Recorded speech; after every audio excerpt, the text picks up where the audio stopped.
organismo que a nivel de Naciones Unidas es el rector para la vigilancia en materia de salud. Será el tema que estaremos abordando hoy porque se han emitido todas estas alertas de vigilancia a raíz de los casos de sarampión, que como sabemos, México es el país cercano con el mayor número de contagios, pero también en Centroamérica se ha informado ya de Guatemala, que tiene contagios de sarampión. El Salvador, por los casos importados, también ha debido activar sus protocolos. Y también, si nos vamos ya un poco a otra esfera, el ébola en la República Democrática del Congo ha también llamado la atención y el foco de trabajo de la Organización Mundial de la Salud. Así es que este será el tema para que nos ayude a comprenderlo mejor nuestro invitado, el doctor Emilio Salazar, un médico intensivista. Le presento el saludo también de Anderson Martínez, de Jessica Rivas, Iván Flores, Alex Torres y una amiga y servidora, Nerima del Reyes. El equipo matinal de la poderosa YSKL le recibe a nuestra audiencia y también a usted, doctor.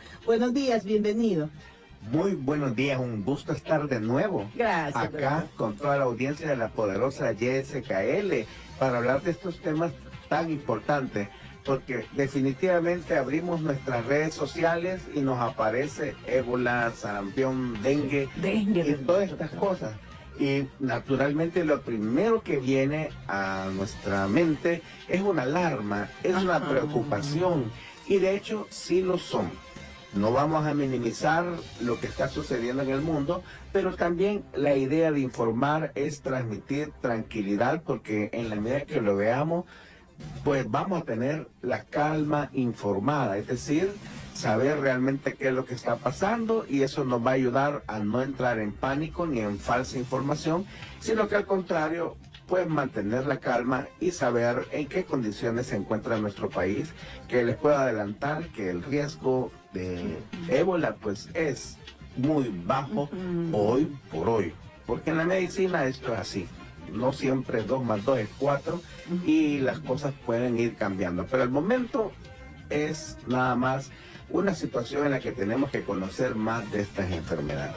Es importante eso que dice el doctor Emilio Salazar, saber de qué fuentes me estoy informando para no caer en información que no tiene base científica, doctor. Y qué implica, por ejemplo, cuando se presentan estos casos, si gusta, comencemos con lo del ébola, que si bien está en una región bastante lejana, pero como usted dice, en medicina cualquier cosa puede pasar, y estas alertas que emite la Organización Mundial de la Salud, El Salvador es miembro de la OMS, de la OPS, y por lo tanto también se debe de mantener la vigilancia. ¿Qué protocolos son los que siguen los países aún geográficamente distantes cuando hay este tipo de alertas como la del ébola, doctor? Lo que ha ocurrido es en África, en este país, República Democrática del Congo, donde este virus del ébola, que debe su nombre a un río que está allí ubicado en África, ha habido un incremento de casos.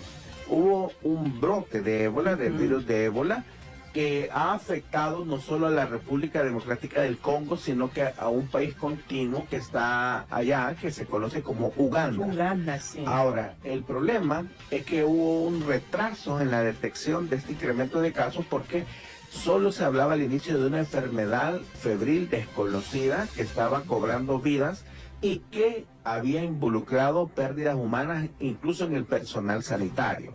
Para poner en contexto, mi querido amigo, en la República Democrática del Congo también hay problemas sociales y guerras que hacen más difícil la atención sanitaria. Y lo que ocurría es que las pruebas que estaban haciendo para el ébola eran pruebas para una variante o una especie que se conoce ébola del Zaire. Pero esta nueva variante, bueno, no es nueva, sino que es de 1970, no se había hecho la prueba, y cuando la hicieron se dan cuenta que es la variante Bundibugyo del ébola. Ahora bien, como el número de casos sospechosos ha llegado a 900 y los casos confirmados van por arriba de 105, con una mortalidad de aproximadamente 200 personas relacionadas con el ébola, la Organización Mundial de la Salud ha decretado una alerta de salud pública internacional. Es una emergencia, decía. Es una emergencia.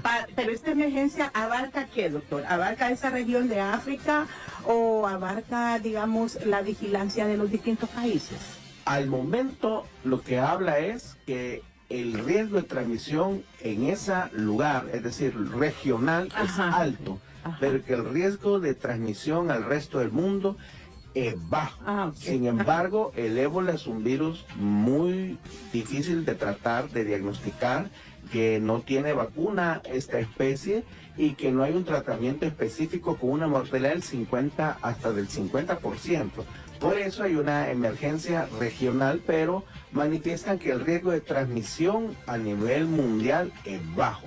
Ahora bien, lo que se debe hacer es la vigilancia de los casos que puedan venir de la República Democrática del Congo, es decir, estamos hablando de turistas, lo cual es poco acá en nuestro país. Hay poca visita de países africanos, ¿verdad? Sin embargo, hay un dato que viene a futuro, que es el mundial, en el cual la República Democrática del Congo ha clasificado al mundial y naturalmente se espera que el equipo llegue a Estados Unidos y que lleguen visitantes de estos países. Ahora, los protocolos que han activado a nivel internacional implica, por ejemplo, que los jugadores del equipo del Congo no están en la República del Congo, sino que los han dejado entrenando en Bélgica.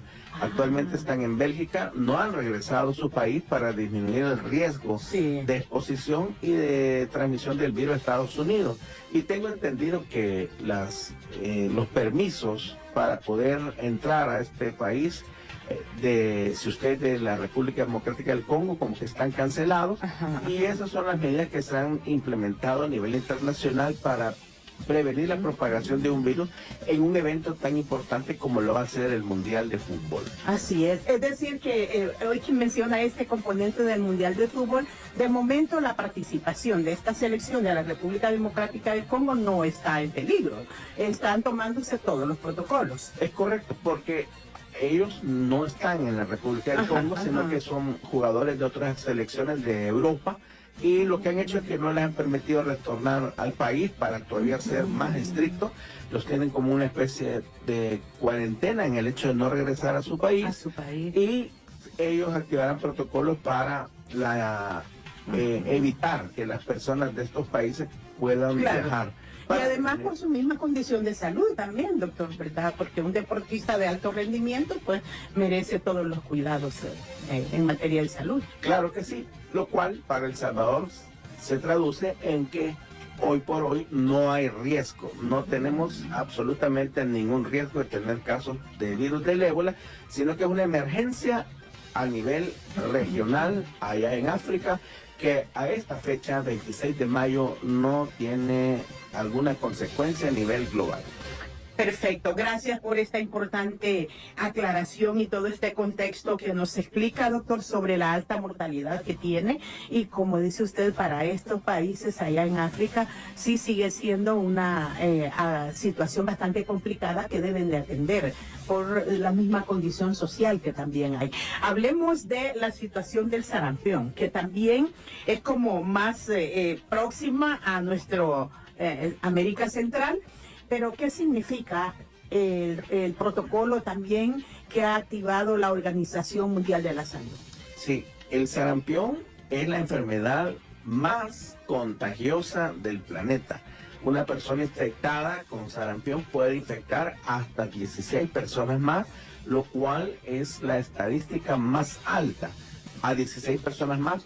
Pero yo le agregaría una frase, que no están vacunadas. Los protocolos internacionales instan a la vigilancia de los casos sospechosos para la pronta identificación. Ahora bien, la ventaja que tenemos con el sarampión es que tenemos una defensa, tenemos un arma importante que puede venir a evitar que se incrementen los casos, y es la vacunación contra el sarampión. Lo que hemos tenido hasta el momento, según los reportes oficiales, son casos importados, es decir, personas que viajaron hacia otros países donde el sarampión circula activamente y que de alguna forma allí se contagiaron. Luego regresaron al país y han seguido pues las medidas de vigilancia para evitar la propagación de casos. Pero hoy por hoy no hay sarampión en el país, es decir, no hay circulación del virus, a ¿verdad? Es diferente que haya circulación del virus a que hayan casos importados, doctor. Es diferente. Por ejemplo, para poner en contexto, el dengue sí sabemos que tenemos circulación del virus del dengue de muchos años y desafortunadamente va a continuar. Ya es un virus que está hoy por hoy en nuestro país. El virus del sarampión no hay ningún caso, no hay circulación, sino que solo gracias a las acciones de vigilancia de nuestras autoridades se ha logrado detectar los casos importados. Y los protocolos tratan de eso, de la identificación, la vigilancia de los casos para brindar un adecuado aislamiento de tratamiento. Ahora, el resto de la población, usted, mi querido amigo, que estamos hasta ahora libres de sarampión, tenemos una principal arma y es la vacunación. La vacunación. Entonces, tenemos que continuar. Actualmente las tasas de vacunación de nuestro país son el 97% contra sarampión y eso básicamente nos da un blindaje. No quiere decir que una persona vacunada no pueda adquirir sarampión, pero sí que puede evitar una forma grave del sarampión y puede incluso hasta impedir que en algún momento haya circulación. La prioridad de la vacunación, a pesar de que la vacuna se puede aplicar a todas las edades, son los niños menores de 6 años de edad. Padres de familia, pongámosle pilas a esto, revisen sus cartillas de vacunación. Ahora que no hay circulación del virus, es el mejor momento para poder blindar a nuestros niños menores de 6 años con esta vacuna que es totalmente gratuita en todas las unidades de salud o salud de nuestro país. Y esto, doctor, cuando, por ejemplo, no tenemos circulación del virus, pero se había confirmado esta semana 18 casos de sarampión importado. ¿Cuánto es el tiempo de vigilancia? ¿Cómo se deben abordar estos casos, doctor? Porque pues es importante saber quién es la persona para no estar en contacto, porque usted dice, si estoy vacunada, tengo ese escudo protector, pero no debo exponerme al riesgo. El periodo de transmisión del sarampión comienza 4 días antes del inicio de los síntomas y todavía 4 a 6 días después de la fecha de inicio. La medicina no es siempre exacta, por tanto el periodo de vigilancia viene a durar incluso hasta 2 semanas desde que se diagnostica un caso. Ahora, a diferencia, por ejemplo, de la varicela, que es muy común en nuestro país, sabemos que se transmite incluso por las costras. Cuando la persona tiene varicela, aparecen las lesiones que se hacen vesículas y luego se hace una costra y esa costra se pulveriza. Y cuando usted respira eso, pues puede adquirir la varicela, aparte del contacto directo. En el sarampión, no se hace una transmisión por el contacto, porque no produce costras. El sarampión es una lesión maculopapular, es decir, mancha y una como ronchita, y hasta ahí se queda, a diferencia de la varicela. Y tiene unas características que lo hacen casi indistinguible. Empieza en la cabeza y se va diseminando en sentido descendente a todo el cuerpo y puede haber incluso lesiones en las palmas de las manos y las plantas de los pies, pero solo es como una mancha rosada que se pone durita como una roncha. Y tiene una lesión que puede presentarse también en algunos casos que es muy característica y es que en la cavidad oral usted va a verificar que hay una mancha blanca perlada adentro de la boca del paciente. ¿Eso es en los labios o en el interior, de las mejillas? Pero no en la lengua, doctor, sino que es en la... Como que decimos en el cachete, pero por dentro. Una lesión blanca y eso como se en la conoce. encía. No, digamos en el cachete, pero en la parte posterior, en la mejilla, sí. adentro. Ahí usted va a ver una mancha blanca o perlada y eso le conocemos como la mancha de Koplik.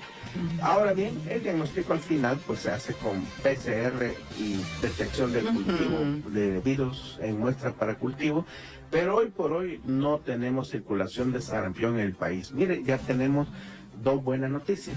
Uno, que ébola al momento no representa un alto peligro para nuestro país, un alto peligro. Y que sarampión, que si bien lo tenemos allá en nuestra vecina Guatemala, La vacunación es nuestra principal defensa para evitar cualquier situación grave relacionada con el sarampión. Esto hoy que menciona Guatemala, donde sí los casos de contagios de sarampión y también de muerte, doctor, han sido bastante pues altos el nivel de porcentaje. Solo México, que está fregado también con esto, y después le sigue Guatemala. ¿Qué es lo que hace que estas condiciones se presenten en los países, doctor? ¿Hay en algún momento, digamos, una baja en la vigilancia o en la aplicación de vacunas o de educación a la población para que se vacune contra este tipo de enfermedades? Sí, está plenamente documentado, al menos en México, que hubo disminución de la cobertura de vacunación debido al acceso que tenían las personas a la vacunación, así como también a lo que está muy difundido, que son los movimientos antivacunas. Es decir, ahora escuchamos que hay una nueva vacuna contra una enfermedad infecciosa y rápido todos pensamos si trae un chip, si va a dar un trombo, si va a dar infarto. Y es información que está muy difundida ampliamente por ciertos movimientos antivacunas. De hecho, personalidades muy influyentes en el mundo tienen posturas contra la vacunación. Pero mire, el sarampión era una enfermedad que ya estaba prácticamente erradicada de las Américas allá por el 2016 y fue gracias a la amplia cobertura de vacunación. Cuando México bajó sus tasas de cobertura, eso puso a su población en riesgo y por eso escuchamos que hay muchos casos de sarampión.